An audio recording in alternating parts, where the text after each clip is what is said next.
Look at food webs for our warm-up question. Our question today says, food webs such as the one shown were first used in 1927 by the animal ecologist Charles Elton. The food web below represents the feeding relationships among organisms in an Alaskan ecosystem. An environmental change that removed which of these organisms from the ecosystem would cause the most instability in the ecosystem. Our choices are F, auklets, G, foxes, H, salmon, or J, zooplankton. So let's take a look at where each of these are located in our food web. Auklets are here.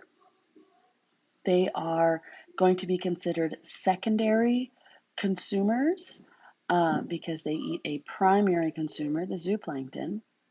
Now, auklets are not the only organism that eat zooplankton.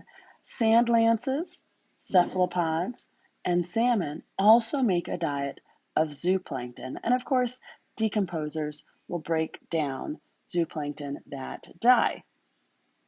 Given that there are multiple consumers consuming zooplankton other than just the auklets, if we remove the auklets, we're not looking at a huge amount of instability in this ecosystem. So F is not going to be an answer choice. G says foxes. When we locate foxes in our ecosystem, they are our apex predator.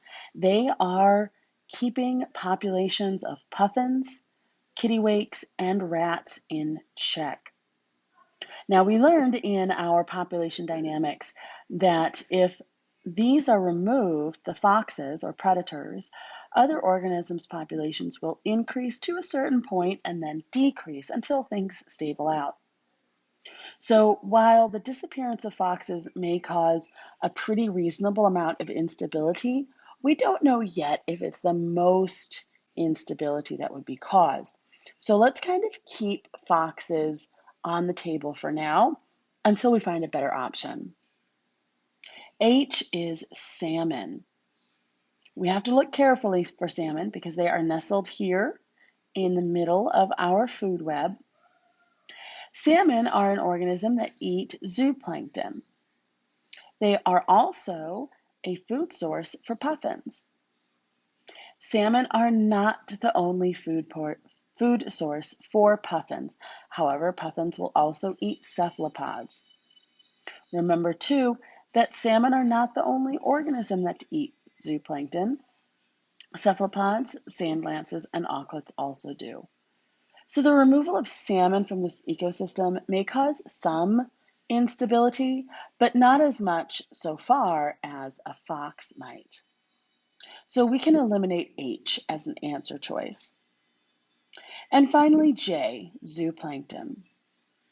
Zooplankton are here towards the base of our food web.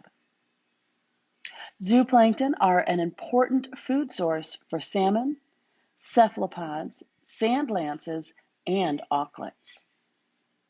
Think of organisms at the base of a food web as a brick in the base of your Jenga stack.